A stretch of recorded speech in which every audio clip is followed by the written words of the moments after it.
isang palengke sa Muntinlupa, tig-1 kilo lang ang pwedeng ibenta sa bawat mamimili para hindi sila malugi.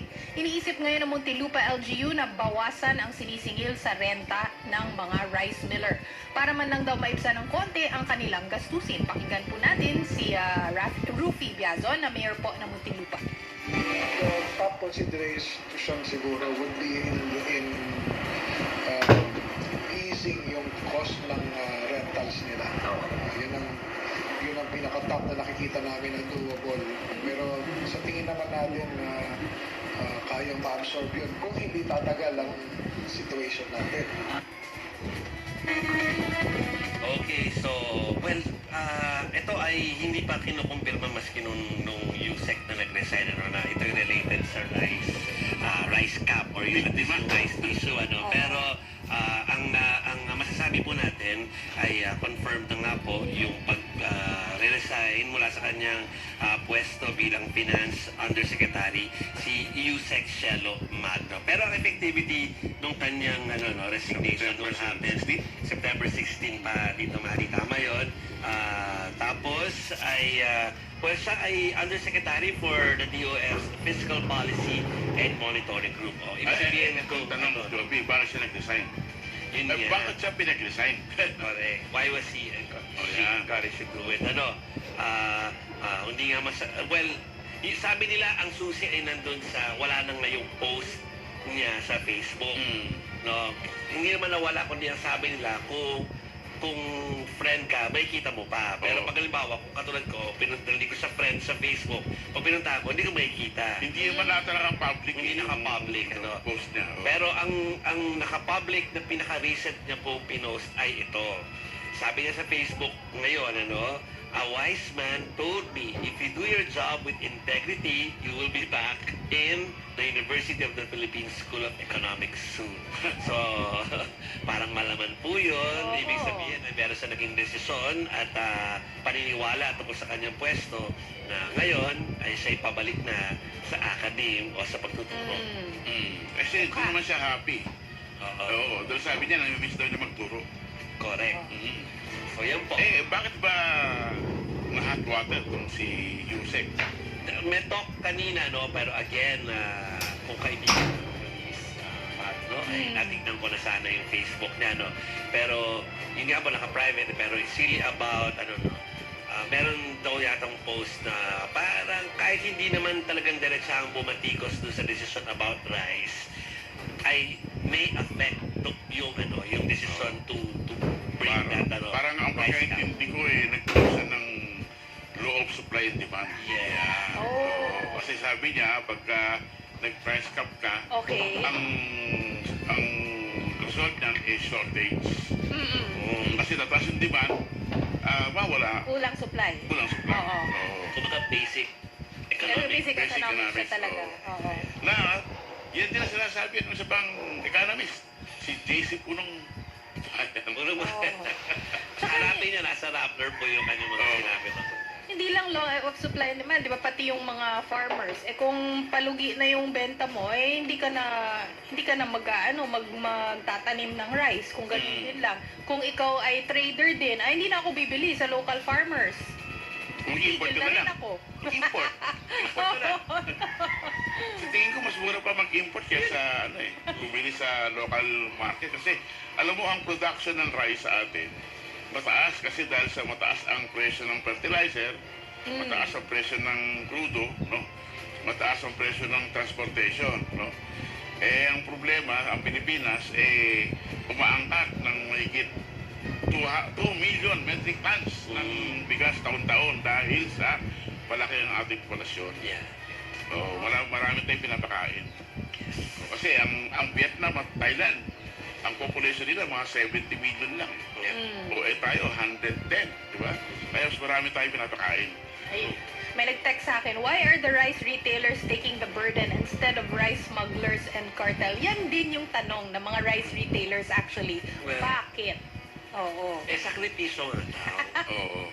Dapat naman sakripisyo yung iba tao. Yung mga may malalaking pondo. Yung may mga confidential funds. Kaya nga po, sinabi ng mga small retailers, tingnan nyo naman yung may mga malalaking bodega. Yun, check nyo yung inventory doon. Kasi baka nag-hoard din yung mga yon.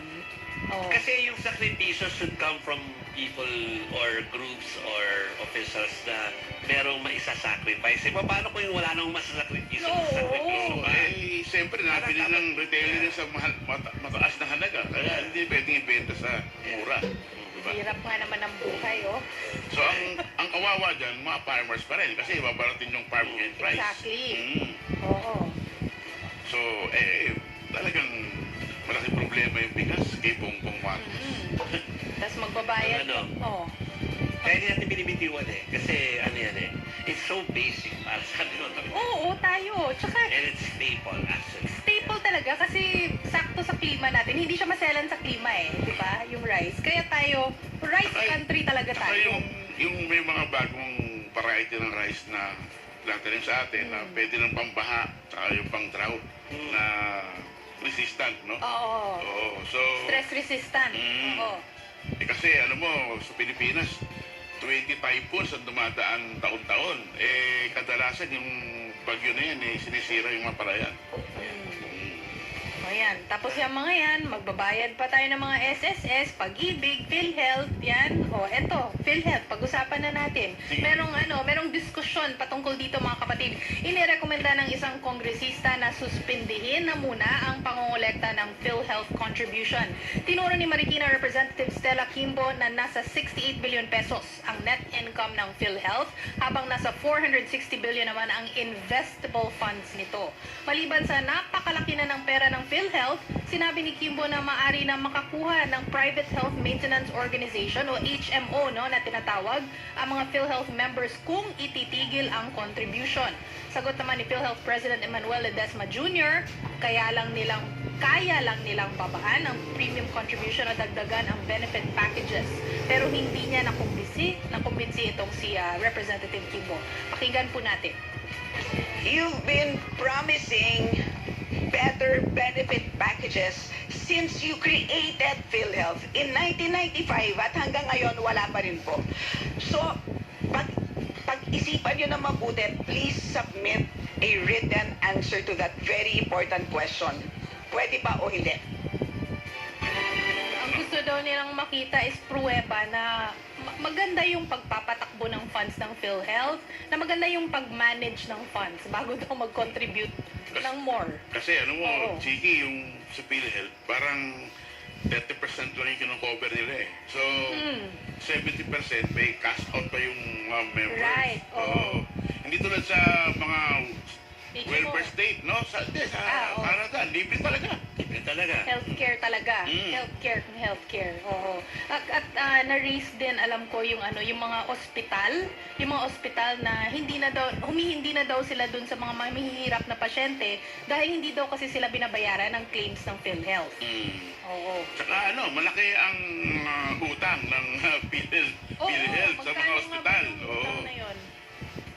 Umabot ata sa 270 27 billion. 27 billion ang utang ng Kapit PhilHealth. pakilan natin ng PhilHealth Oo. eh. Nandiyan sana mai-guess natin ang ipapaliwanag natin. Pasensya na kayo, no? Kasi senior citizen ako, Oo nga eh. hindi na kabayad ng PhilHealth. Hindi na. kami may kaltas pa dito ma.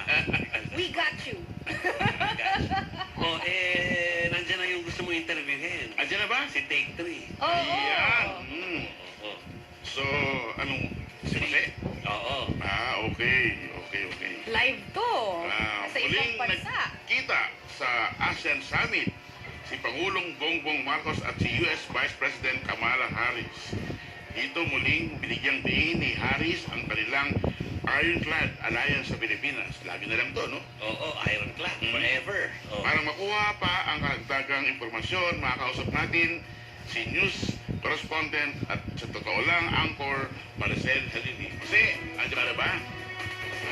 Yun! Hello! Hello! Kailan ba uwi mo? Ngayon din. Ngayon, pauwi na. Ayan, so... Yeah. Kaya minadali kami na makaalis dun sa may media center kung saan ginaganap yung Closing. mismong ASEAN Summit kasi ila-lockdown na. Closing na, So closing. for the closing ceremony. Pag naipit kami doon, baka hindi kami umabot sa airport. So, Yes. umalis na kami. Traffic pa naman dyan sa Jakarta. Ayun nga, traffic. Pero ang kakaiba dito, Tito Manny, dahil nga nandito yung mga heads of state, sinara nila yung mga kalsada going to the venue. So maluwag na maluwag siya. Kaya lang, pag lumabas na si President Joko Widodo, hindi na rin kami makakalabas. Okay. Kasi, Oo, di ba, dahil sa security. may $22 million na pledge, di ba, na iuuwi daw si Pangulong Bongbong Marcos. Pero syempre, para sa ordinaryong Pinoy, parang, sige, meron kang $22 million, pero anong klaseng mga trabaho ang makukuha namin dyan? So, ano kaya, meron bang ganong details na, like, anong industries na mapupuntahan itong $22 million? More on artificial intelligence, digital industry. Pero yung pinakang detalye mismo, yung mga small deals, ang magpo-provide niyan, Chiki, yung ating Department of Trade and Industry. In general pa lang yung binigay nila na statement na approximately nasa $22 million, yung pwede na ma-secure o na-secure nila, pero pledge pa rin naman yan, ano? Mula doon sa meeting ni President Marcos, doon sa tatlong kumpanya sa Indonesia, kahapon yan nangyari. Pero ang mas interesting, I think na, ano ba to? Bakit di wala ako sa center frame? Ang mas interesting, I think, na nangyari, yung sa Gala Night kagabi. Kasi kung matatandaan nyo, nabanggit natin na ang plano talaga ni Presidente, magkakaroon ng trilateral meeting between the Philippines, the US, and Japan. Dapat ngayon yun. Pero mukhang hindi yun matutuloy dahil nga doon sa sikip ng schedule ni Vice President Kamala Harris. Pero kagabi, doon sa gala dinner, nagkaroon na pala ng informal meeting yung tatlo. At ang nagbigay ng detalye nito ay yung Foreign Minister ng Japan. Kaya pa natin nalaman na nakapag-usap na pala yung tatlong leaders. And of course, very short lang, very brief yung kanyang mensahe. Pero ang sinabi natin lakay dito, of course, is sa South China Sea to ensure na pinapakita nila yung kanilang suporta na bawal yung anumang tension o gulo dyan, they support yung kapayapaan dyan sa area. Kanina doon sa ASEAN East Asia Summit, inulit ni President Marcos yung kanyang statement tungkol dyan, mas matapang in the sense na sinabi niya na nawagan siya na dapat hindi na magamit yung mga Coast Guard at saka yung mga militia vessels na magkukos ng danger sa ibang tao, particular dyan nga sa area ng South China Sea. Kahapon napakahagingan na yan ni President Marcos, pero kanina, inulit niya yan sa ASEAN East Asia Summit, nandun si Chinese Premier Li Keqiang. Kasi nandun yung mga leaders. So, kasi may isa pang issue, no, na malapit sa ating sigura, yung bigas. Napag-usapan ba ng Pangulong Marcos at ng Vietnamese Prime Minister? Oh yes, kanina kasi ang unang-unang schedule ni President Marcos yung bilateral meeting niya with Cambodia and then sinundan ng bilateral meeting with Vietnam. At si Prime Minister nga ng Vietnam yung nag-propose na pwede na magpatuloy yung importation ng Pilipinas ng bigas mula nga dyan sa Vietnam at least for the next 5 years to ensure yung food security dito dyan sa Pilipinas. Pati yung bilateral meeting niya with Cambodia kanina, si President Marcos naman yung nag-bring up na maybe we can also export rice from Cambodia. Kaya nga napag-usapan din namin, napagkwentuhan din namin kanina dito, puro rice supply yung hinihingi natin sa Cambodia at sa Vietnam, which is very ironic considering that we are an agriculture country. Pero yun talaga yung purpose natin, mag-import ng bigas from Cambodia and Vietnam. Okay, napapahuli na lang para baka mahuli ng flight ito eh. Pero hindi ko, magugulat ako kung may sagot pero try ko na lang din itanong kay Mase kung napag-usapan man lang among the communication officials or ng mga DOF na kasama dyan yung resignation na ginawa ng isang USEC si USEC Shelo Magno. Oo, kung na-accept na ba or kung na-discuss ba kung bakit? Alam mo, Jovi, tin-text din namin yung mga officials kanina. Yun. Tatanong din kami tungkol dyan. Pero dead pa sila. Hindi nila kami pinapansin. So wala pa silang binibigay na sagot kung ano bang nangyari doon, kung siya ba yung nakita nating blind item, hindi natin alam. Yeah. Pero anyway, Hindi bale sa aeroplano, baka sa aeroplano niyo matanong. makausap niya Yeah. si Pangulong Marcos. Yes, Oo. yes, yes. Hindi ako kasabay sa presidential plane. Pero Iba-ibang papunta ko plane. dito, papunta ko dito, ang nakasabay namin si Secretary Manalo, pero hindi rin siya nagpa-interview. So ewan ko mamaya kung sino naman yung makakasabay namin. Sige. Mm-hmm. Yun muna ang ating ano sa kanya, no? Expected natin na hindi pa talaga rin Oo, talaga so Yeah. safe journey na lang, Mase. Yes. Ingat pa, Ses. See Oo, you. ingat. See you, see you. Salamat, Mase. Thank you. Yeah. Oo. Ano daw, kailangan daw natin mag-break. Pero, meron daw tayo kasing special guest mamaya. Di ba? Yung global pop group na Horizon. So, abangan nyo yan, mga kapatid. Mamaya. Oh. Babalik po kami. Totoong usapan, totoong buhay. 92.3 Radyo 5 True FM. Dito tayo sa totoo. Be future ready. BSTI. Ito ay commercial tungkol sa commercials! Nagtataka ba kayo kung bakit 99.9% lang ang germs na napapatay ng alkohol? Hindi dahil may pasaway na germ na ayaw mamatay. May code on responsible advertising na gumagabay sa lahat ng advertisers. Bawat claim binubusisi para sa ikabubuti ng Filipino consumer. Kapag di totoo, no go. May standards kami. Kaya may Ad Standards Council. Learn more at asc.com.ph. Grabing panahon no, pabago-bago. Minsan mainit tapos biglang uulan. Kaya hindi may iwasan na magkasakit at umabsent sa trabaho. Pag walang pasok, walang kita. Buti na lang, may Cebuana Luwilier na matatakbuhan sa oras ng pangangailangan. Mas mataas pa ang appraisal rate ng up to 30% kumpara sa ibang pawn shop based on average figures on gold. Tapat pa sa pangako na iingatan ng alahas nyo. Maasahan saan man sa Pilipinas. Basta sangla, Cebuana Luwilier Tiwala. Supervised by the Bangko Sentral ng Pilipinas. Daigyaw ng binubuenas ang sinuswerte. Kaya ibalik ang swerte na punong-puno ng positivity with good vibes. Kasama si Stanley Chi at Laila Chicadora. Dito sa 92.3 Radyo 5 True FM. Dito tayo sa totoo. So, sa totoo lang, kasama ko si Joey Francisco, Manny Magato, ako si Chicky Burnell, at gusto namin bumati kay Roy Mara ng happy birthday! Roy! Parang wala naman yung birthday. Oo, laki pa naman. Napakalugi ng tito. Happy birthday.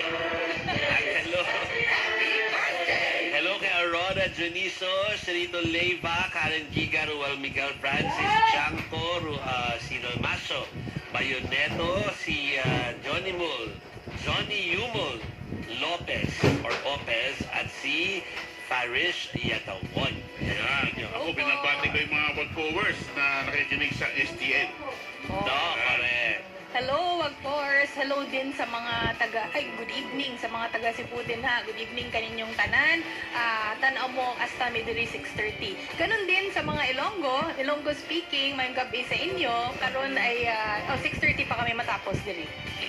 Yeah. Ako, yung mga sister-in-law ko sa Iloilo. Ayun. Pati ko. Oh, mayong gabi. Hindi ka naman marunong mag-Ilonggo, no? Pero Iloilo. Oo. Tita Hani, Tita Edita, Barbie, at yung atin na si Christina. Lita Mendez, hello sa'yo. Erwin Capute, si Alan Mindania, at si Alfred Malasigan, at si Andro Co, at si Jessica Nonato. Dahil sila may kwento tungkol doon sa smog pero we got this. Thank you sa mga input ninyo tungkol doon sa smog at saka tungkol doon sa bigas at mahal na mga presyo ng gulay. Yes. Okay. Mommy, hello. Tapos si Rito Hermosa, good evening daw. Esquadro, good evening daw. Taga Cabanatuan. Hindi pala sila Bisaya. Yeah. Magandang gabi sa mga taga Cabanatuan. Ayun. Ayan. Teka muna, may mura palang film camera. 100 piso lang daw. Saan? Aba, sa divisory lang daw ito nabibili at makikita, Kaya no? naman pala. Ayan. Ano ba ang mga bilihin dyan sa divisory na sok sa inyong bulsa? Para bigyan ng mukha ng balita, Mobile Journal, Patrick Lucky. Rani po.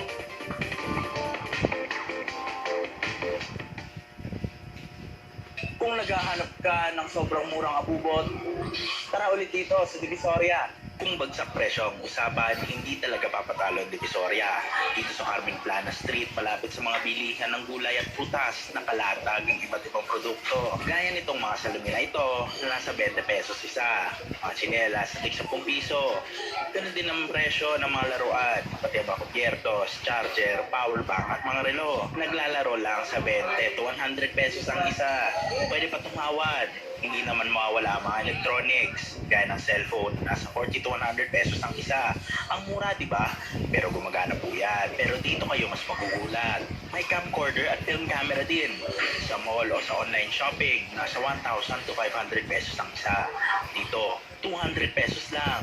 Di man 100% gumagana, onting ayos lang, pwede na. Ayon sa mga nagtitinda, surplus ng mga ibang tao o tindahan ang nabibila nila dito. Madalas daw nila itong makuha ng sobrang mura. Ang swerte, libre. Gaya ni Oyet, na nagbebenta ng mga relo at wallet na ito. Nakuha niya ng gumagana pa at ng libre. Kaya kahit magkano niya ibenta, makikita siya. Mas tumog pa raw ang mga nakalatag dito kapag hindi umuulan. Pero kahit kayo mainit, matumal pa rin daw. Yung mga dumating na maganda, natawag namin panlaban talaga. Kaya nga panlaban. Benta mo lang dalang dayan, makakaraos na yung pangapunan. Kaya daw mahigpit ang kompetisyon dito. Sabi naman ni Aling Riza, madalas customer na daw ang nagdidikta ng presyo. No choice sila dahil kapag hindi raw nila sinunod, hindi ito bibili. Pero kapag naka-jackpot daw sila ng isang item, jackpot din ang kita. Sana nga hindi matumal. Pag hindi matumal, sobra-sobra pa. Jackpot naman talaga dito sa Burautan si Aling Riza. Sa tagal na niya kasi nagbibenta dito, napagtapos niya ng college ang 4 niyang anak. Kung alam nyo lang, dyan ako nakapagpapatapos ng 4 na anak. 6 mga anak ko, ito lang anak buhay ko. Kaya naman si Julius, dito na namili ng mga keychain at screws na ginawa na niyang higaw. Dahilan, siyempre, Mura po kasi. So, makakatipid ka unlike sa iba bibili ka sa mall. mura man ang mga benta rito. Patunay ito na ang gamit na walang kwenta, ginto sa mata ng iba. Mobile Journal Patrick Lacto. Ati, ang buka ng balita. Kaya mga GSM. Baka. Bako, ingat po kayo. O, before kami mag-break, sabihin ko lang, alam niyo naman na siguro na si Coach Tim Coe na po ang coach ng Gilas Pilipinas. Pero at least dun sa 2023 Asian Games po. Yung ibang details sa mga susunod po namin mga programa niyo malalaman. Okay? Oh, mga kapatid, gap po muna tayo. Pero hello pala kay Mitzel Asejo. Pag-greet daw sa nanay niya, si Marivic Asejo. Maraming salamat po. Greet lang po kayo, 1PH Facebook page o 1PH YouTube channel. Pag may oras, babasahin naman po namin. Pagbabalik po ang STL. Tutukan gabi-gabi ang malalimang pagsisiyasat ng mga napapanahong balita. Hihimayin ang iba't ibang anggulo para sa mas malawak na diskusyon at informasyon. Samahan sina Ed Lingao at Nean Los Baños mula sa Frontline. Tonight, Lunes hanggang Biyernes, 10:35 p.m. sa TV5. Congratulations sa Kapatid Network sa parangal na iginawad ng People Management Association of the Philippines o PMAP. Pinarangalan sa 11th Macatao Awards for Media Excellence ang TV5 bilang TV Station of the Year. Wagi rin ang Radyo 5 True FM bilang Radio Station of the Year. Best Radio News Program ang Alagang Kapatid ni Menchi Silvestre at Mon Gualvez. Pinarangalan din ang hepe ng News 5 na si Luchi Cruz Valdez.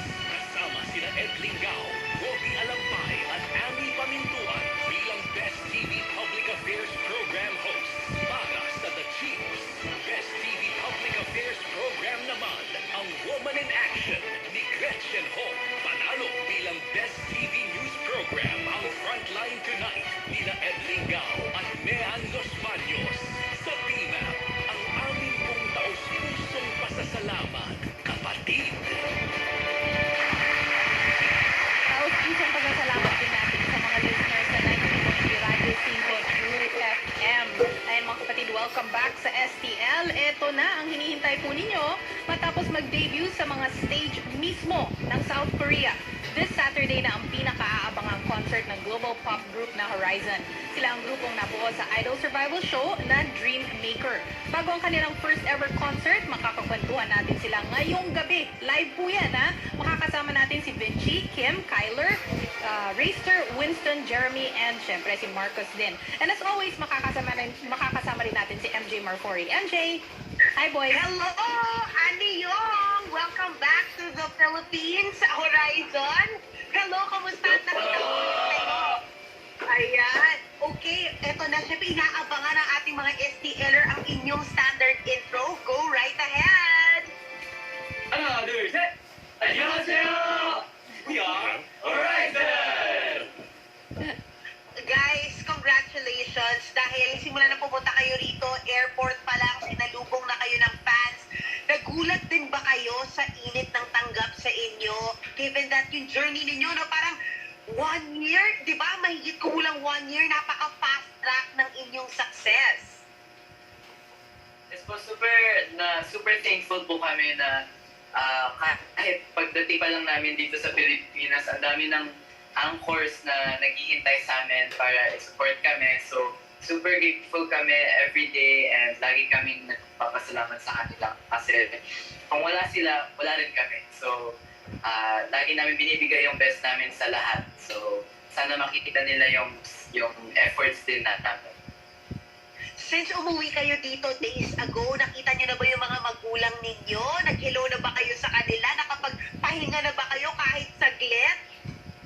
Wala pa nga po. Baka po sa concert pa po namin sila makikita. Kasi ngayon po, busy pa po kami with practicing for the concert. So priority muna po talaga makawin tong concert and then mamimit na po namin yung families po namin. Ito para sa mga boomer. Oh, go Kuya Jovi. Hindi, tatanungin ko sila, kamusta yun? Tama yung sinabi nila, no, na malayo sila sa pamilya, tapos pagbalik, hindi pa nga lang nakikita, no? Gaano kahirap yun, eh, mga bata pa yung mga kausap natin, MZ. But youngest natin, 14. Yeah. Naku, O 15 na ka na ba? Ay, 14 pa lang po. Oh, yan nga. Gaano kahirap mawalay sa pamilya daw? Siyempre po, noong una, super hindi pa po talaga sanay. Siyempre po kami dalawa po ni Jeremy talaga mainly yung medyo laging na-homesick kasi di ba kami sanay na wala yung pamilya namin. Pero lagi naman namin iniisip na magbinigay naman namin yung best, at least napapasaya namin sila. And alam namin na in the future, mag-meet namin sila ulit. Like, ngayon, we will meet them soon. Grabe. At alam mo, guys, gusto ko lang sana i-comment din kayo kung paano kayo tulungan nyo yung isa't isa. Kasi nakikita yan, yung mga grabe rin yung mga fan edit na hindi nyo namamalayan. Pero yung suportahan nyo sa isa't isa, lalo ka na Vinci bilang talaga grabe mong saluhin yung mga groupmates mo rin, yung mga kapwa Horizon mo, nakikita, grabe yung comment section ng mga anchors when it comes to kung paano mo sila inaalalayan. Pero what do you always tell the group whenever you guys are faced with challenges sa training? At syempre, doon sa mga pinapagawa sa inyo para maging mga idol na ngayon na kayo, di ba? I mean, lagi ko po sa kanila nire-remind na always look at day one and kung ano yung pinaghirapan natin, ganun tayo ka-worth it na makuha yung position natin ngayon. So sana nakikita namin yun araw-araw. MJ, Siyempre tayo mga Gen Z. Go ahead, Chick. Oo, tama ba na yung fans are called anchors? Tama ba? Yes, So, yung mga anchors, syempre, sobrang excited para sa concert na to. I'm sure bibigay yung mga detalye about the concert later. Pero ang concern ng mga yan, meron pa mga fan benefit sa concert. Ano yung mga fan benefits? Yes po, marami pong mga fan benefits na makukuha po ng mga anchors namin. At also marami din po kami special stages na inihanda na doon lang po talaga namin perform sa concert. Katulad po ng mga solo performances po namin. So sana po abangan po nila na. Yes po. May nagtatanong ng mga staff. Pag uwi nila, na-miss pa nila ang Filipino food. Ako may mga tanong na ganyan. At kung ano yung una nilang kinain. Yeah. Adobo. adobo raw, adobo. Adobo talaga. Adobong baboy o manok? Kasi syempre, araw-araw yung training nila, kailangan nila ng protina, di ba? Kaya yun talaga. So,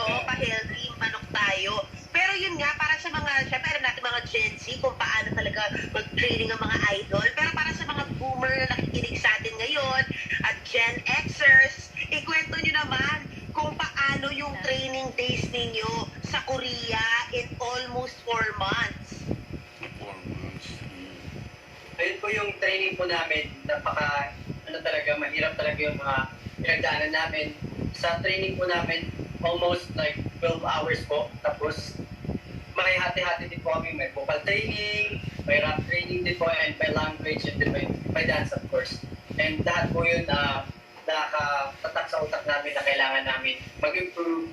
And of course, masaya din po kami na na-triumph namin yung mga challenges na yun. And totally nag-improve naman po kami as a Wait, natawa ko kasi may napag-usapan pala nila yung Filipino time nung na-interview ko sila. Eh dito ba, on time ba kayo dito sa Pilipinas? Opo, ngayon mas on time na kami ngayon. Mas practice na po namin gumising ng mas maaga. Tsaka on time talaga, exact. Time is gold. Ay, ito pa, nag-ano sila, yung may mga fans na nagko-comment ngayon, magpasample daw kayo ng Korean skills ninyo dahil lahat kayo marunong na magpasa ng Korean at 'di ba, magaling na rin kayo magsalita ng Korean. 앵커 여러분, 너무 감사합니다. 그리고 너무 사랑해요. May naintindihan ko yun, sarangyo. MJ. Yes. MJ, may request na naman dito sa mga viewers. Pagsalitain daw si Raystor at imbitahan sila na manood ng concert. Oo, maganda yun. Viewers, why don't you come and join us? Hey! In Korean? So, akanta po namin yun na There na ba? 안녕하세요, 여러분. 식사하셨어요? Hey! Kumain na po kayo. Kumain na daw, ay, yung ba yun? Opo, 식사하셨어요? kumain na po kayo. Grabe, Very, expert sila. no? Parang very Pinoy din na ano yun, na tanong. Diba? Nakakatuwa. Wait lang, so guys, eto na, ano na susunod sa inyo? Kasi 1 month lang kayo dito sa Pilipinas. Ano pang aabangan namin pagbalik nyo, no? Doon sa South Korea? Well, for now po magpo-promote pa po kami here sa Philippines ng album namin, and also para lang din makasama more mga Pino anchors namin kasi alam ko nag-training pa Sila ka ba itlog? Ibitaw, MJ? or Ayun. music. Naku eh. Oo, bitaw yung... Oh guys, nandiyan pa ba kayo? Yang kuwan. MJ, Medyo naglalag yung horizon, pero buti na sulit natin yung mga katanungan sa kanila. Oo. Sana makapag-promote pa sila dahil syempre this Saturday yan. Kung hindi sila makabalik this Saturday yan sa Smart Araneta Coliseum. And guys, ayan na, gumagalaw na sila. Please promote and invite the anchors para sa Sabado. Yes, Vanessa, we will be having our first concert, Horizon First Concert Friendship, Voyage to Manila. I hope you're all excited because we're preparing so much for it and we hope to see you there.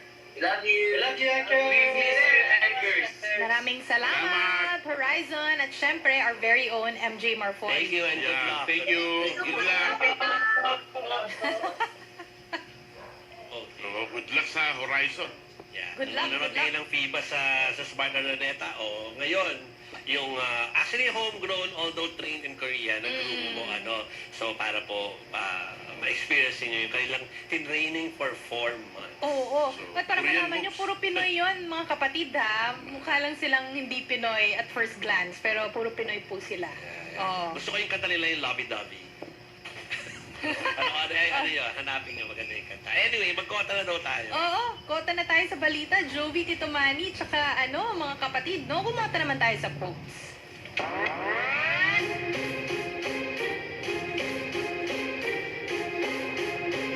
Kota sa quotes. Mas masaya pag magkakasama. Lalo na kung buo ang suporta sa isa't isa. At kung may pagkain, no? Lalo na yung May cake? may birthday. Oo. Kaya mga kapatid, huwag kalimutang magpasalamat at i-appreciate ang inyong mga kaibigan. Sabi nga po sa kantang Salamat ng global pop group na Horizon, o ito pa isang kanta nila, Salamat. Sa totoo lang, nung una kitang nakita, ligaya ay nasa harap lang. Tuwing tayo ay magkasama, pag ikay nasa tabi, itong paghihirap. Malaking, ikay nasa tabi, itong paghihirap.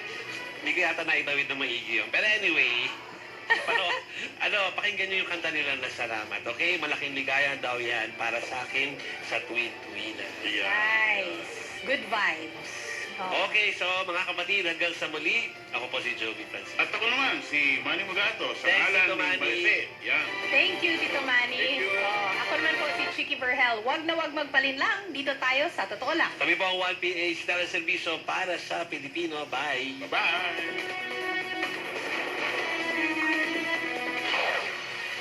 Narito na iba pang malalaking balita sa Frontline. Binibenta ang 41 pesos kada kilo ng bigas, mura nga, pero di naman daw masarap. Kahit mga karinderya, ayaw yang isain. Pilipinas at Vietnam magkakaroon ng pang-5 taong kasunduan sa rice importation. Iligal na pasugalan sa Parañaque, sinalakay ng mga otoridad, 14 arestado. Mahigit 4 na milyong account ng e-wallet na GCash, binura dahil konektado umano sa panloloko. Mahinang seguridad sa Bilibid, kaya nakatakas ang inmate na si Michael Cataroha. Kwestiyon sa Senado. Droga, nakakalusot din daw sa pamagitan ng kondom at kalapati. Lalaking sangkot umano sa pagbebenta ng kidney, arestado sa entrapment operation sa Quezon City. Biktimang muntikan ng magpatanggal ng kidney na sagip. Panibagong road rage sa Pulsa Video. Ang isang armadong motorista na nakikipagtalo sa gitna ng trapiko sa Valenzuela. Isa pang sa Pulsa Video, salpukan ng bus at ambulansya sa EDSA. News 5 exclusive. Binatilyo, patay matapos aksidenteng napigti ng duyan sa Davao Oriental. Sa Frontline News Abroad, 8 tinangay sa Oklahoma sa Amerika. May sakay palang 2 taong gulang na lalaki. At tambalang Alessandra De Rossi at Empoy Marquez o Alempoy. May kanya-kanya munang pelikula at ka-love team.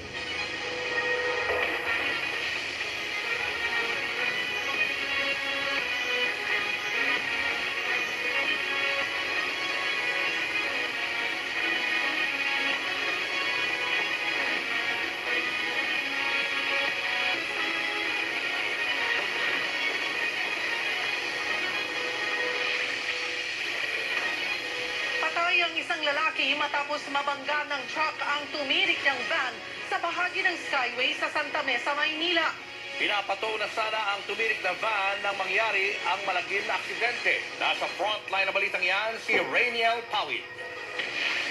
Nakahinto ang van na ito matapos tumirik sa bahagi ng Skyway northbound lane sa Santa Mesa sa Maynila nitong Martes. Tinatali ng isang lalaking naka-green ang kanilang sasakyan sa motor ng Skyway Patrol para sana hilahin. Habang ang kasamahan nito ay nasa likuran ng van. Pero bago pa man mahatak ang sasakyan, bigla itong sinalpok ng humaharurot na delivery truck.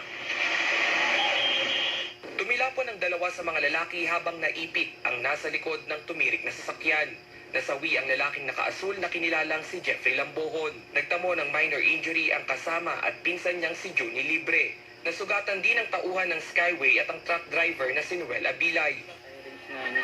Natunton ng News 5 sa Plaridel, Bulacan si Libre. Naglagay naman daw sila ng mga warning device kaya laking gulat nila nang bumangga ang truck. Sa tabi naman po kami sa slow lane po. Pagkatigil po, naglagay po kami ng yung safety con. Tapos po namin parang pinakadyot para kung sakaling aandar.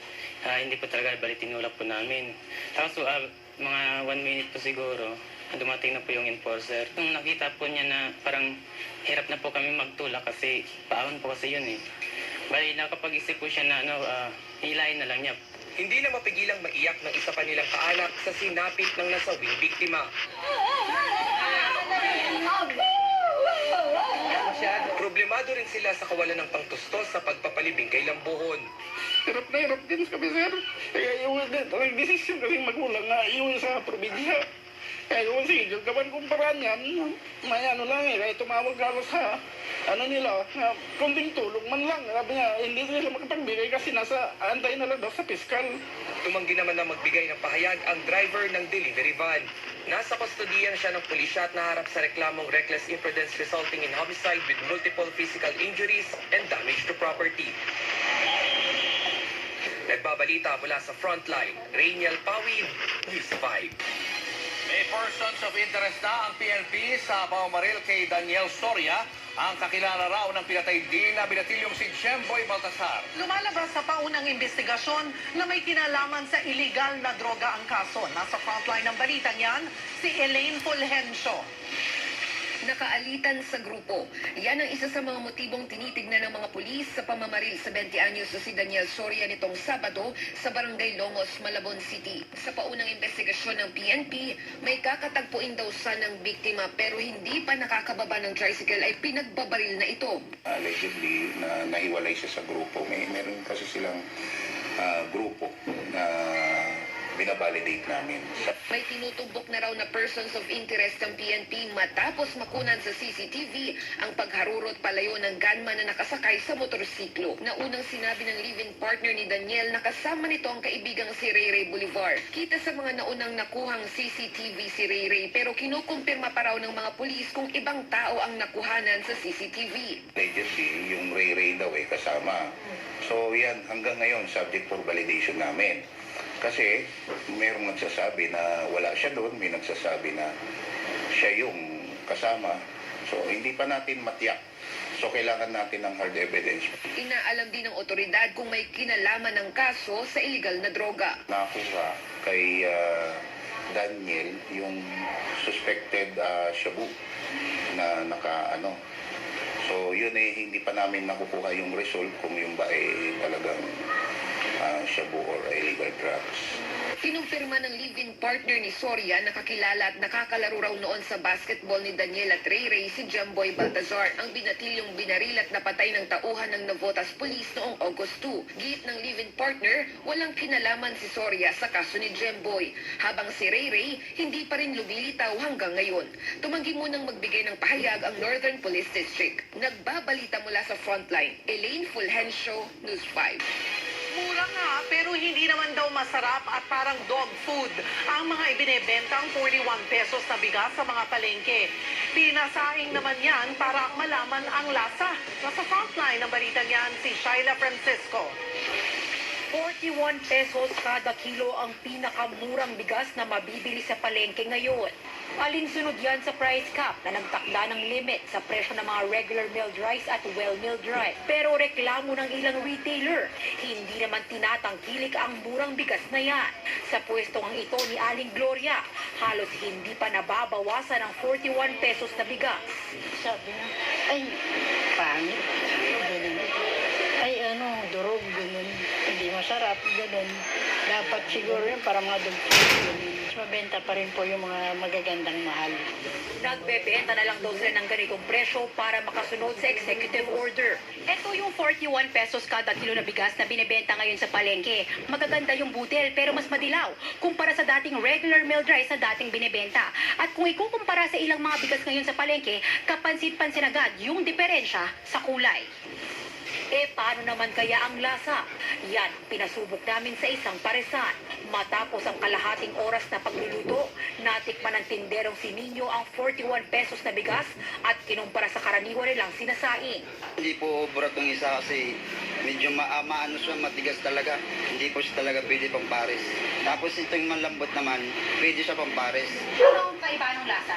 Ito po parang NFA yung isa. Aminado ang Department of Agriculture na may mga natatanggap silang ganitong report.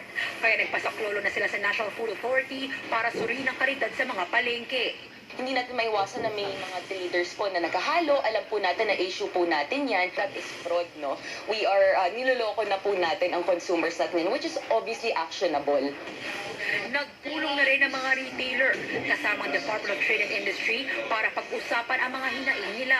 Hindi raw nila kakayanin makapagbenta ng bigas ng pangmatagalan kung susunod sa price cap. Sa tansya ng Philippine Rice Industry Stakeholders Movement, 49,000 pesos kada linggo ang malulugi ng kada retailer sa pagsunod sa price cap. Kaya baka kapos ang 15,000 pesos na ibibigay na ayuda sa kada retailer mula sa Department of Social Welfare and Development. Di naman nakikita ng DTI na aabot ng isang buwan ang price cap. In 2 to 3 weeks sana mag-stabilize na yung market, yung prices. Tapos, nire-recommend na ng Price Council kay Presidente na i-lift na. Sabi naman ng Department of Agriculture, handa rin magbigay ng tulong ang mga LGU sa mga apektadong tindera. Nagbabalita mula sa frontline, Shaila Francisco, News 5. 1 kilo kada tao. Yan ang pinapatupad ng ilang retailer ng bigas sa Muntinlupa. Pahirapan daw kasi ang paghanap ng supplier ng murang bigas. Nasa frontline ng balitang yan si Gerard de la Peña. Lugi po kami rito. Yan ang kasamang mensahe sa mga nakapaskil na presyo sa binibentang bigas sa palengke ng Muntinlupa. Alinsunod pa rin yan sa pinatutupad na price cap sa bigas. Ang pagsunod po namin ika nga kung sa bata medyo masama ang loob. Kasi lugi po kami. Di po ba marunong ka, nag-e-effort ka ng pagod. Tapos ibebenta mo siya ng lugi. Pahirapan din daw ang paghanap ng murang bigas na may bebenta. Kaya naisipan nilang tig 1 kilo lang ang pwedeng ibenta sa bawat mamimili. Para po lahat ng dumating o lahat ng ano yung mapagbigyan, hindi isang tao. Kasi kung isang tao po ang pagbibigyan natin, baka sa 2 oras ubos na po yung stock namin, hindi po aabot maghapon. Kaya hinahati-hati lang namin. Biting daw kay Aling Rowena 1 kilo dahil 8 sila sa kanyang pamilya. Kaya ang sunod na 1 kilong bibili niya, yung special na tig 50 pesos na. Kung 2 kilo sana, 2 saing namin. Mamasahe pa ako ng 20 pag pabalik ako dito. Doon na lang kahit kung may 50, yun na lang bibilhin ko kasi mamasahe pa ako ng 20 pesos ulit pag bumalik ako dito. Dahil pahirapan ang paghahanap ng supplier ng murang bigas, ang special rice na ibinebenta ng 52 pesos kada kilo, inilipat lang ng sako at nilagyan ng ibang karatula. Makasunod lang sa utos ng pamahalaan. Most po ng aking mga supplier ay wala laman ng bodega. Pag tinatawagan namin, hindi po sila sumasagot dahil wala daw silang stock. Nauna nang sinabi ng DTI na tanging regular milled at well-milled rice lang ang sakop ng price cap. Kaya giit ng Muntinlupa LGU, hindi kailangang mameke ng karatula kung talagang wala silang makuhang murang bigas. Ayon sa mga ekonomista, kapag nagtatakda ng price cap sa kahit saang pamilihan, ay tumataas ang demand at bumababa ang supply. Ramdam na yan ngayon ng mga retailer dito sa Muntinlupa, kaya limitado lang din ang pwede lang ibenta sa mga mamimili. Pinag-iisipan na ng Muntinlupa LGU ang pagbibigay ng tulong sa mga rice retailer na nalulugi na. The top consideration siguro would be in easing yung cost ng rentals nila. Pero kasi pinakompute din ko ano ba ang impact din sa amin nun, ano? In terms of the revenue generated by the market. Pero sa tingin naman natin kayang ma-absorb yun kung hindi tatagal ang situation natin. Sabi ng isang ekonomista, hindi pwedeng ipatupad ang price cap ng pangmatagalan. Long-term solutions talaga, yung structural na kaya mas marami pa mechanization. Kasi pag mechanization, mas efficient, dadami yung production, bababa yung production. So, siyempre, better irrigation facilities, lalo na yung risk of El Nino. Ito, kailangan i-anticipate na. Nagbabalita mula sa frontline, Gerard de la Peña, News 5. Tiyempo sa problema ng bansa sa presyo ng bigas, pinaplansya na ng Pilipinas at Vietnam ang 5 taong rice trade agreement. Bilateral meeting ng 2 lider ng bansa kasabay ng ASEAN Summit. Nasa frontline ng balitang yan, si Maricel Halili. Sa gitna ng problema sa presyo at supply ng bigas sa Pilipinas, magkakaroon ng kasunduan ng Pilipinas at ang Vietnam tungkol sa rice importation. Sabi ni Vietnamese Prime Minister Nam Minh Ching, tutulong sila para masigurong may bigas ang ating bansa.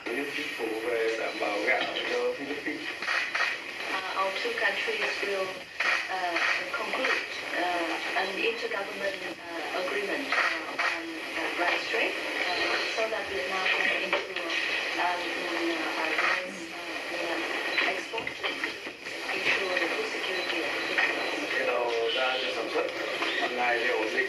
We look forward to having a stable cooperation on the rice trade for a long period of at least 5 years.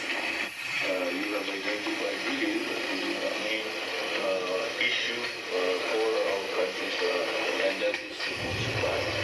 And in Asia, food supply is very much determined by rice and the prices of. Hinikayat din ng Vietnam ang Pilipinas na makipagtulungan sa maritime issues. Memorandum of understanding on prevention and management of incidents of the Sea that which will be officially signed between our two countries in the coming months. And we also look forward to working with the Philippines and enhancing coordination. Wala pang tugon dito si Pangulong Marcos. Bukod sa Vietnam, nakipag-usap din ang Pangulo kay Cambodian Prime Minister Hun Manet. Inungkat dito ni Pangulong Marcos ang posibilidad na mag-angkat ang gobyerno ng bigas mula sa Cambodia. In the Philippines, we have put front and center as a priority in our economic planning and transformation, agriculture, especially in the face of what we are anticipating in terms of the El Nino and the drought that it brings. We hope that we can find an agreement. It is also important that we continue to strengthen our alliance. Nagkasundo rin ang dalawang bansa na palawigin pa ang direct flights sa pagitan ng Pilipinas at ng Cambodia ngayong mas maigi na ang COVID-19 situation. Matapos ang magkasunod na bilateral meetings, dumalaw ang Pangulo sa 20th ASEAN India Summit. Marcos ang pagsuporta ng India sa panawagang isulong ang kapayapaan sa South China Sea. Dumalo rin si Marcos sa ASEAN East Asia Summit kung saan hinikayat niya ang mga ASEAN member na magtatag ng Loss and Damage Fund bilang bahagi ng pagtugon sa climate change. Ayon sa Pangulo, importante ang climate financing para sa pagsusulong ng isang climate resilience economy. Muling binigyang diin dito ng Pangulo ang pagkabahala sa tumitinding banta sa paggamit ng nuclear weapons sa hidwaan ng Ukraine at Russia, pati na ang ballistic missile test sa North Korea. Nagbabalita mula sa Frontline, Maricel Halili, News 5. Sa video ang pagsalpok ng bus sa isang ambulansya sa Quezon City. Ang ambulansya pumasok sa busway kahit wala palang pasyente. Nasa frontline na balitang yan si Camille Samonte. Dahan-dahan ang ambulansyang yan habang papasok sa busway sa northbound lane ng EDSA sa Quezon City. Sa kaliwa niya, biglang entrada ang isang bus. Sa bilis ng takbo nito, hindi na nakahinto ang bus at nasa pulak ambulansya. Nagdire-diretso pa ang bus habang natulak ang ambulansya at nabangga pa ang hilera ng concrete barriers. Sa lakas ng pagkakabangga,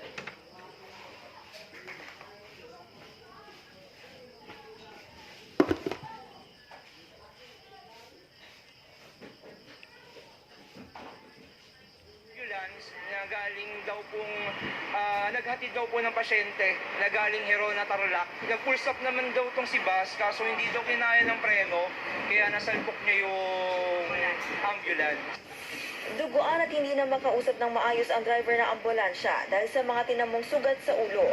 Nang tignan naman ng mga rescuer ang loob ng ambulansya, ay nabistong wala pala itong sakay na pasyente. Kaya ayon sa MMDA, walang sapat na dahilan ng ambulansya na pumasok sa bus lane. Yung bus lane po natin, busway carousel natin, exclusive lang po siya for bus.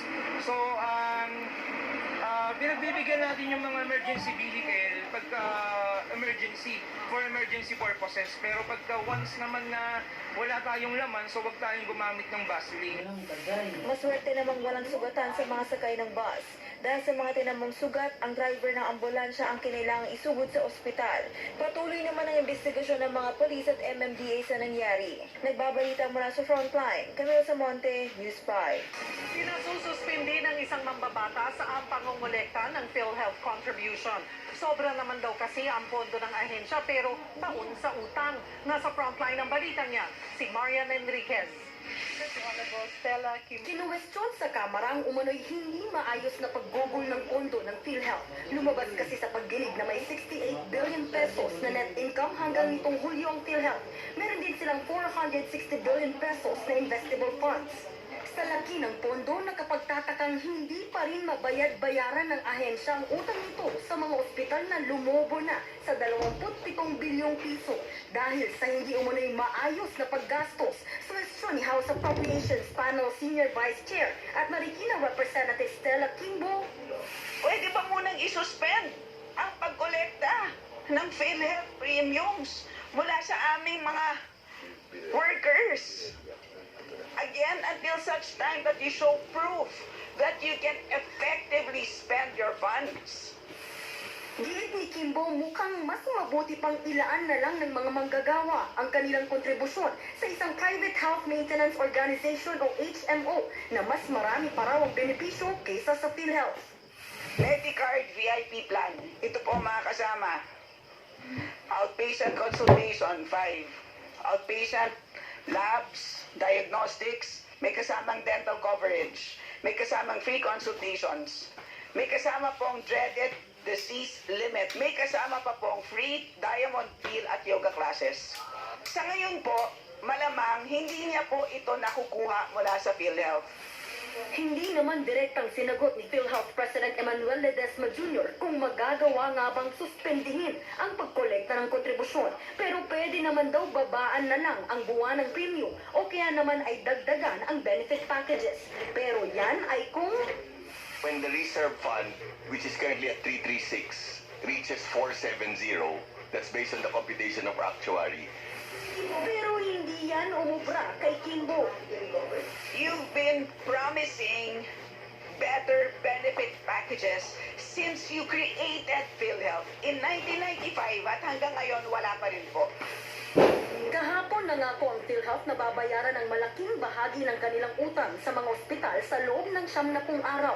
Debit credit ang ipatutupad na payment method sa pagbabayad sa claims kung saan 60% muna ang babayaran ng ahensya at pagkatapos ng ilang buwan ay saka naman babayaran ang natitirang 40%.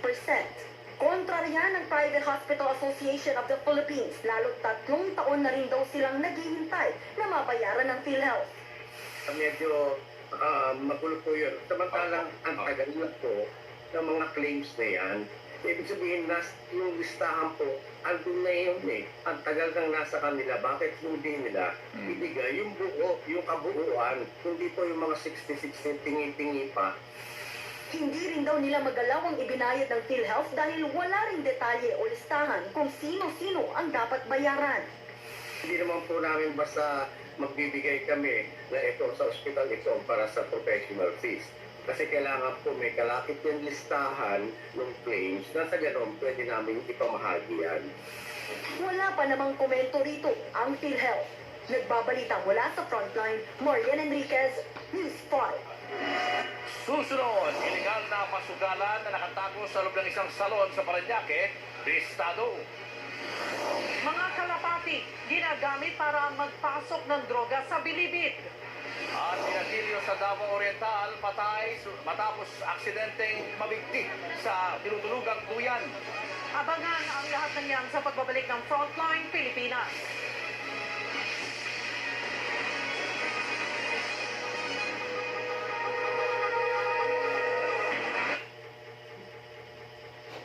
How the 2025 elections will turn out, kung ano yung mga resulta dyan. Dagdag ng NAMFRED, may mga barangay officials na kumakampi sa politiko para mapaglaanan ng pondo o proyekto. Meron naman daw na mga hindi kumampi noong eleksyon na napagkakaitan ng serbisyo. Kalalitan ang nangyayari, pag hindi ka sumusuporta, medyo nadi-discriminate ka para ma-access itong mga social services na to. So, ito yung abuse. Kung tutuusin, may budget na natatanggap ang barangay o share nito mula sa National Tax Allocation. Para sa taong 2024, sabi ni House Deputy Speaker at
Quercetin ivermectin is the generic name of Wormex Max. B-Meg Integra Wormex, isang tableta, bilis tanggal ang bulate. At B-Meg Integra Wormex Max na 3-in-1 dewormer now available.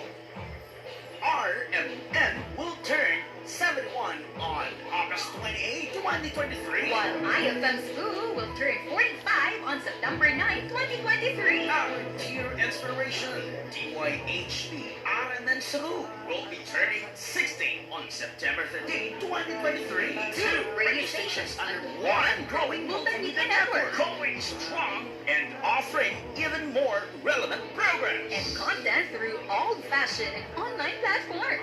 Mabuhi ang IFM Cebu! Mabuhi ang DYHP Cebu! Mabuhi ang serbisyo publiko sa RMN!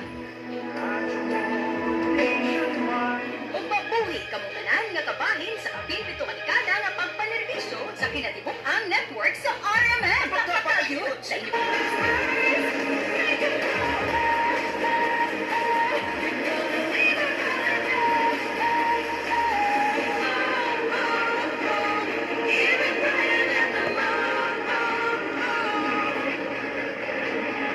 Hashtag Sipagbuto IFM sa 45. Ang tatanungin, ano ang radyo mo? Ang sagot ko ay FM, ang idol ko FM. Yo! Sa bahay na pagyahin, kahit saan mo magpunta. Ikaw ng idol, araw-araw gusto ko kasama sa balita. Music, kwentuhan ng drama. Sa IFM, wala nang hahanapin pa. Mula noon hanggang ngayon, ikaw ang pinag-isigan. Para sa akin, IFM, ang idol. Sa balita at kwentuhan, idol ko ang IFM. Sa mga drama at kwentuhan, idol ko ang IFM.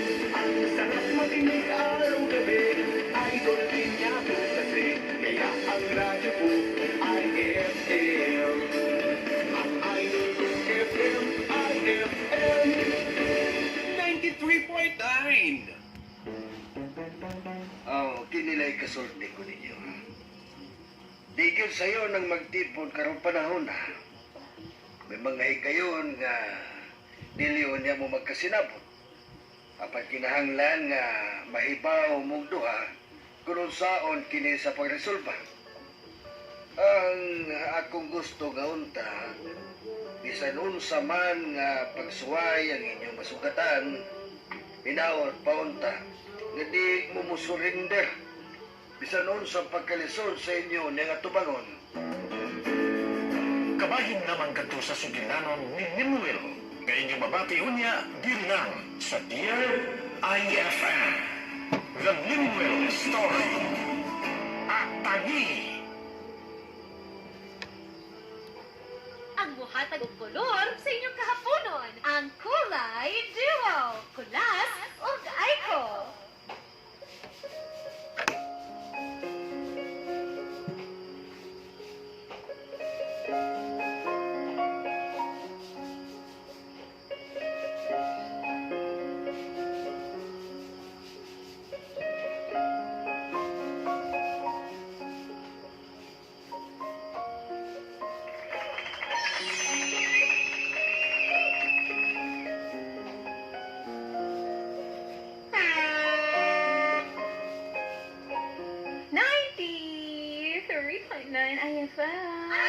Mapungan pa, ne? Laoy, 14 minutes after 1 o'clock. Happy Thursday, Idol. September 7, 2023. Okay, kaya ito ang kuwan. Color blending na. Ano man? Black o maroon. Oh. Di siya na sa kapira. Pero ang sa kuan, ang sa tawagan na, ang giyang ganina, dapat daw ako magsulog og red para swerte ko. Yan ang black one, huwag mo ko na-inform. Sa kuwa. Sa'yo mo ha? Kay kuan. Ang sagit to? Ano, wala lagi mo may namdum. Nakalimot ko, basta na ato dili. Nagi sila na, basta dili importante, kalimutan na lang. Ah, sige to. January, February, March, April, May, June. Dapat kuno ka na. Dapat kuno ka na. Ay, wala rin mo kayo niraw. Ay, yung katika. Dapat kuno kayo ka ng maglukat kag ticket. Klaro kayo sa niyo. Ha? CCTV. Klaro kayo sa CCTV? Kaya nyo, amat. Dili, piki na nga CCTV. Gi-edit na, gi-edit na. Idol, mayong hapon, idol unta maayo gid inyong hapon ron. Unta namoy nadawat nga mga good news karon. Mga nindot nga balita. Unta gyud. Malipayon ka, idol. Malipayon imong kasing-kasing, di ba? Kaya sa inyo mga idol nga, ako wala kay uyab, dili ang malipayon mga idol. Malipayon dapat mga idol. Malipayon ka for example. Malipayon ka mga idol. Kasi kamata pa kag laing adlaw. Correct. Nagaling ba mga idol nga natulog, pag tulog nila pagkauba. Isa ka mata. Beta. Malipayon ta mga idol. Dili sa tanang higayon nga. Para Limuel. Wala daw sa usa. Ano? Idol mga. Wala i-describe ako now. Guwapa. Para sa mga wala nagtanaw live. Guwapa. Guwapa gyapon bisag walay kilay. Kilay nga daw sa diyan. Tama sa Oy, hello sa mga viewers. Ay, dito mo gusto ko. Ay, katabi. Mga idol, nag-live na mga idol sa IFM. Nag-live na rin. Laoy. Ay, idol. Nag-live na sa IFM. Ikaw, sige lagi kang katawa. Sige kang katawa. Pero yung malipay kung ginakas sa tubangan. Maumba. Hindi ka na makatawa mo. Ngayon, syempre, katawa lang. Sige. Ay, malapig ba? Tawa lang, tawa. Ina kog mana. Tawa pa naman ba? Pukawal akong buwag na mga ganana mo, no? Pero naagay lami kay tulog kanina eh. Idol na, maunang maupay pag mata eh. Day off mo niya ron. Day off ni idol. Maupay paghukad o. Wala ka sayaw, bisa mo ng mata. Ay mo yun, unahog kuputan ang cellphone. Correct. Ay, tinuod na. Ako sa mismo guilty ko, ana. Ako di. Pero dapat dili gini mo na, ana. Dapat, inigmata ni mo, wake up ka, ana. Ito, wake up lang. Mata ni mo ba? Mumata ka, mubuka kasi mong mata. Kaya inig...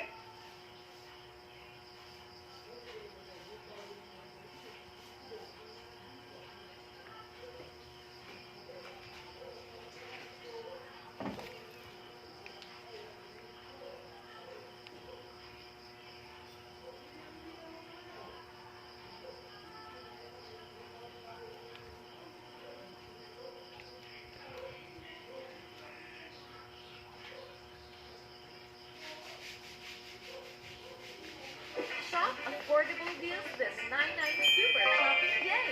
Enjoy 99 pesos deals at Palil. Or sa city government na mas dagdagan yung ayuda para makasapat dun sa nalulugi sa amin. Sabi ng Grain Retailers Confederation of the Philippines, hindi talaga sasapat ang 15,000 pesos na ayudang nakatakdang pamahagi ng DSWD. Base kasi sa kanilang komputasyon, aabot sa 49,000 pesos kada linggo ang malulugi ng isang retailer na nakakabenta ng 20 kaban sa isang maghapon. Hindi natin talaga kakayanin yung 15,000. So, yun naman is nakita rin natin kung ganun yung tulong, makakabawas na rin sa gastusin. Kaya alam ko talaga, hindi aabot lalo na sa mga retailers na natin maliliit. Kaya babala ng isang ekonomista, kapag tumagal pa ang pagpapatupad ng price ceiling, posibleng magresulta na ito sa kakulangan sa supply. Tumataas kasi ang demand sa bigas, habang kumukonti naman ang nagbebenta nito. Kapag meron talagang price ceiling and the actual market price is higher than the price ceiling, you can really expect shortages to occur. It's a recipe for disaster talaga kasi mahirapan na nga tayo mag-produce dito domestically, ay mahirapan din tayo mag-import. Hindi lang din mga retailer ang maaapektuhan, kundi pati na mga magsasaka. Pagka mababa yung presyo, ay meron ding pressure na baka baratin sila ng mga traders, ng mga millers, etc.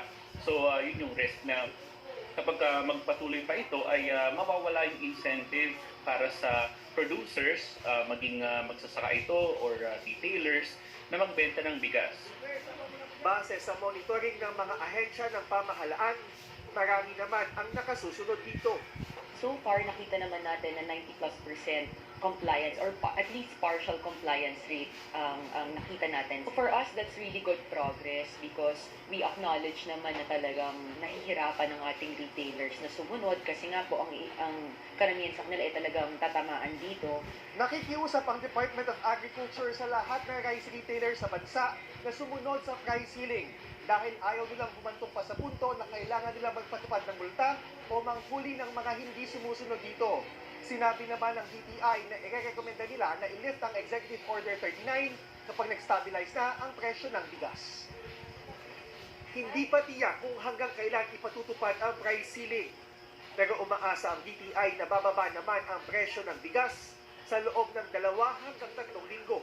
Pinapaspasan na rin ng DSWD ang pagbuo sa guidelines kung paano ipamamahagi ang ayuda na inaasahang maipamimigay na simula sa susunod na linggo.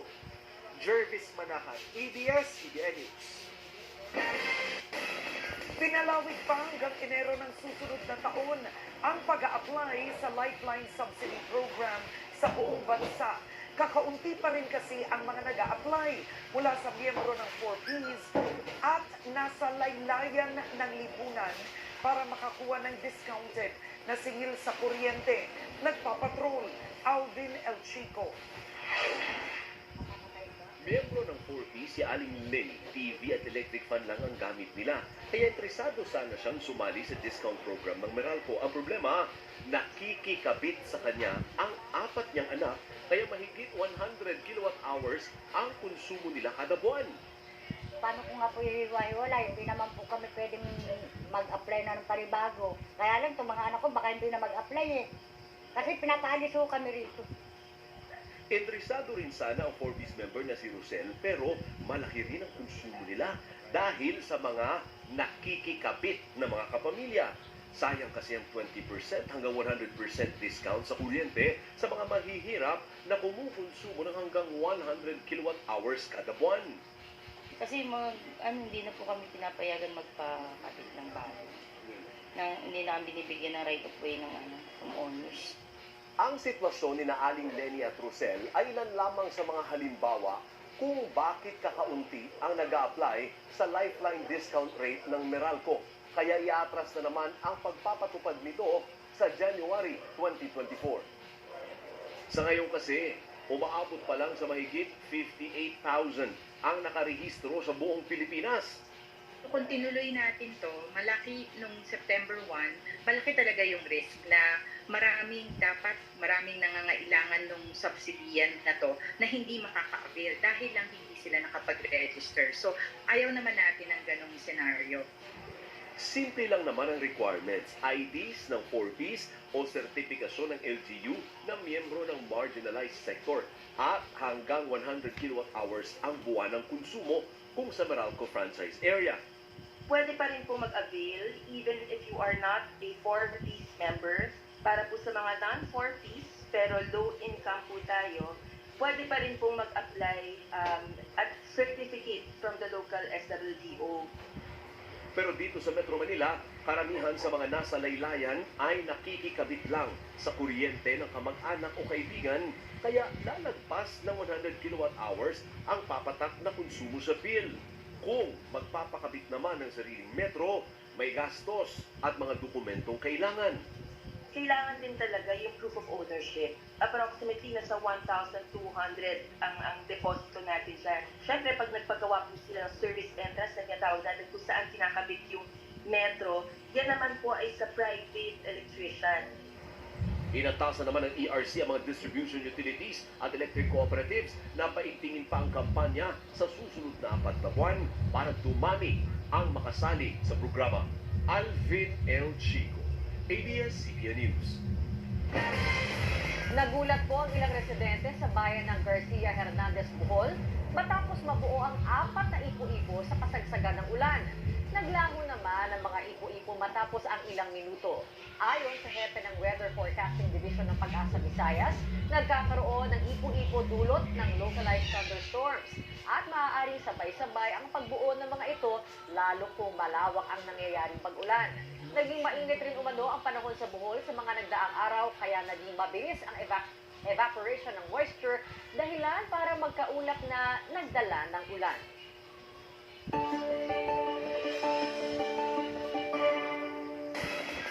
At alamin natin ngayon magiging lagay ng panahon mula kay ABS-CBN resident meteorologist Ariel Rojas. Ariel, meron ba tayong aasahan na thunderstorm katulad ng sa Bohol? Ha? Tayo ba ay patuloy na magiging mainit ang panahon o makakaranas pa rin ng mga pagulan? Yes, kabayan, maaraw po at mainit mula umaga hanggang tanghali sa malaking bahagi ng bansa. Pero bandang hapon at gabi, may mga pagulang dala ng thunderstorm. Isang frontal system, banggaan po yan ng malamig at mainit na hangin ang mabubuo sa hilaga ng bansa. Ihilahin nito ang habagat papunta sa extreme northern Luzon at base po sa forecast ng the weather company, isang low pressure area posibleng mabuo sa salubungan ng mga hangin dito pero kikilos ito palayo sa bansa. Sa rainfall forecast ng the weather company para bukas sa Luzon, mababa ang tsansa ng ulan sa umaga pero bandang tanghali may mga mahihinang ulan dito sa Quezon, Mindoro, Romblon at Luzon. Sa hapon meron na rin aasahang ulan sa may Ilocos Region, sa Cordillera at sa Cagayan Valley at bandang gabi na magulan pa po sa ilang lugar sa Cordillera at sa Isabela. Sa Palawan, sa katibugang bahagi ng mga pagulan sa umaga pero mula bago magtanghali hanggang pagsapit ng gabi, uulanin po ang halos buong probinsya.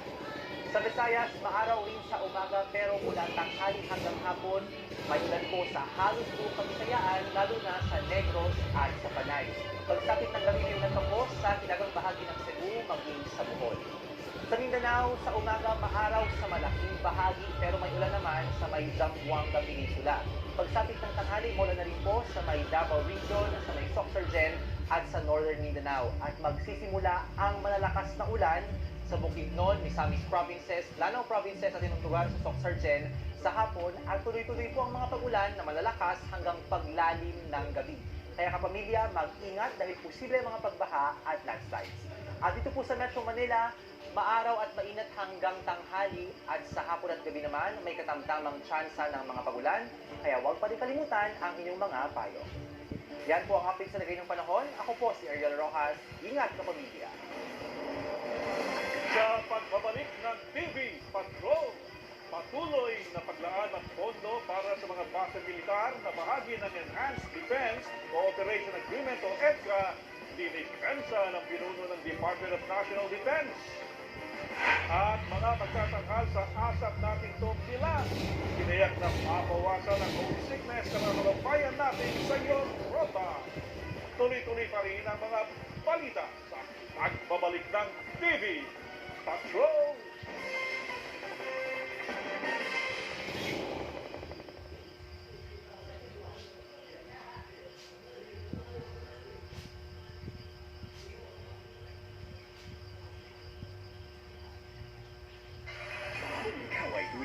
ng may pagpalakas ang boses at handang makipagtapatan sa tanghalan. Mag-audition na sa Tawag ng Tanghalan. Overall singer 16 to 59 years old. Handa ang iyong -1 audition piece. Isang English at isang Filipino song. Together with your name, age, address, and contact number. Hanapin at tawagan sina Gerard De Castro at Chico Chu Castillo. Tawag ng Tanghalan sa Showtime! Yung pangalap mo! Pakilala mo ng mga ideya! Yung isa, bibigyan na ng pera. Ayaw patanggapin. Wala ba nag-iisip dito? Wala mo na kami pakinabang mga hindi humanap sa bakit dito sa school! Ngayong Biyernes. Pinalaki lang tayo para lang magnakain ng anak talaga. Tingin na sa atin. Akala ko yung tatlong yun. Blessing galing sa langit. Iniitag natin 3 yun. Blessing ka dyan. Hindi pa ba tayo? Mga kalunan lang. Tira-tirasong paraiso. Tanaw niyo na ba? Ang maginhawang buhay! Ni Pina, ang breadwinner ng Pampanga at naghahanap siya ng paraan para guminhawa ang kanyang pamilya. Hindi ko talaga priority yung love life sa ngayon. Ito naman si Phil, ang lover boy ng Singapore at hinahanap niya ang nanny na nag-alaga sa kanya.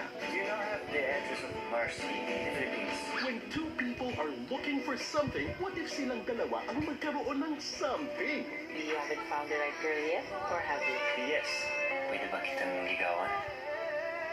Be My Lady, weekdays 4:40 p.m. Sa Kapamilya Online Live. Tips para umayon sa iyo ang destiny. Sumunat sa crush mong taga-ibang bansa para maengganyo siyang pumuntang Pilipinas. Wow, parehong-pareho pala ang Italy at Philippines. Hintayin na i-arrange marriage siya ng magulang niya na magtutunak sa kanyang maglayas. E al matrimonio tra Giancarlo e Serena. Matrimonio? Ayun ka? E per il bene della nostra famiglia. Sarang felice, Mama. Kapag nasa Pinas na siya, pagkamalan siya bilang customer sa bago mong trabaho. Huwag kang papahalaga na wala kang alam din. Look confident. Kaibiganin mo siya hanggang sa malaman niyang ikaw pala ang pen pal niya all along. Timon, Vicente, Ibarra. My name is Serena Marquesa, your friend from Italia. Hanggang sa ma-in-love na siya ng tuluyan sa'yo. Sino gusto mo? Sino ba? Please just tell me already. Ikaw! Mag-work kaya ang moves ni Tenten kay Serena? Dolce Amore. Weekdays, 5:15 p.m. Sa Kapamilya Online Live. Signs para ma-confirm na siya ang iyong long-lost sister. Alam ko, gagawa ang tadhana ng paraan para magkita tayo ulit. Number 1, kapag magkaiba ang naging estado niyo sa buhay. Huwag niyo naisipin yung gamot niyo kung bahala doon. Sigurado naman ako makakalugat, makakalugat tayo. Hindi naman mangyayari lahat ng to kung hindi dahil sa inyo. Anything for you, my dear daughter. Number 2, pag naalala mo siya sa laruan na sabay niyong hinawakan. Diba, ikaw katabi na mamaya? Ito na, ate, oh. At number 3, kapag nagmahal kayong dalawa sa iisang lalaki.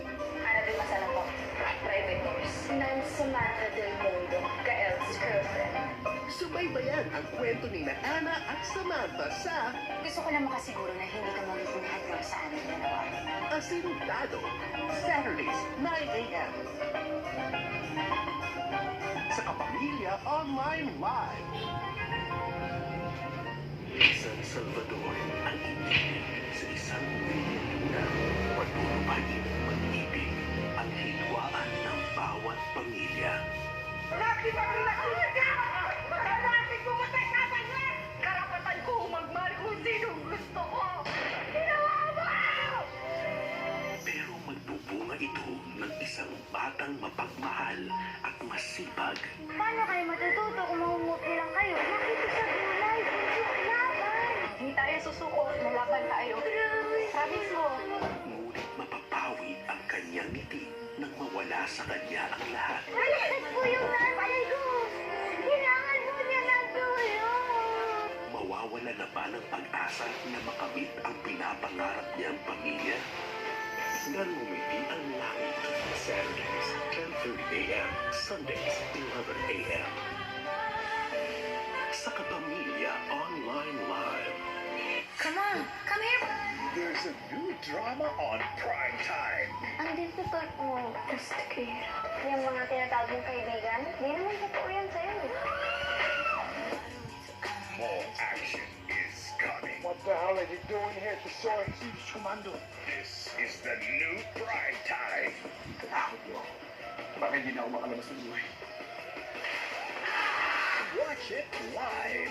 Balikan at ulit-ulitin ang favorite episodes niyo on ABS-CBN Entertainment YouTube channel. Alam ko na may connection ka sa pagkamatay ng kambal ko. Hindi kita titigil. Kahit nasaan ka man sa Asia at home ka sa online. Sa Kapamilya Online Live.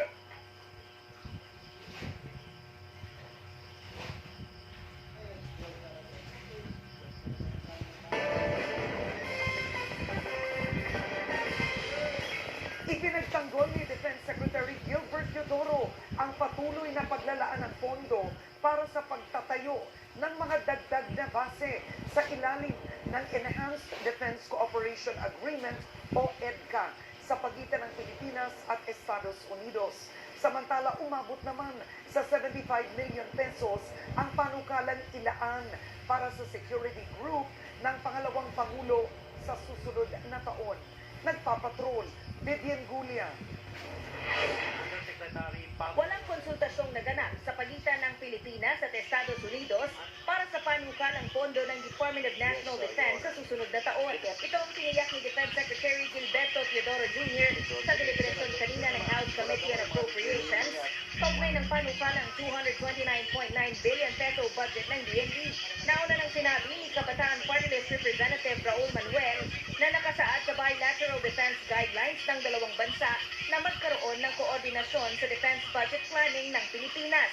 Mismo yung bilateral security guidelines shows na sila pwedeng makialam sa atin pero tayo hindi naman natin yun magagawa. So it's not even bilateral or fair. Are we saying na merong mali doon sa bilateral security guidelines? Re-reviewin po namin yung bilateral security guidelines kasi wala pong coordination na nangyayari. Congressman, dinepensahan din ni Teodoro ang patuloy na paglalaan ng pondo ng DND sa military bases sa bansa na bahagi ng Enhanced Defense Cooperation Agreement ng US at Pilipinas.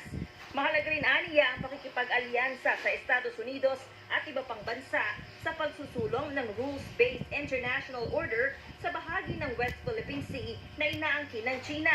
Kaya bukod sa diplomasya, sinabi ng hepe ng DND na dapat ding palakasin ang kapasidad ng Pilipinas na depensahan ang sariling teritoryo. Bakit po natin nahayaan yung US na para ba ang footing na ay magkaroon na ng digmaan sa West Philippine Sea? Sa akin po malayo po at ayaw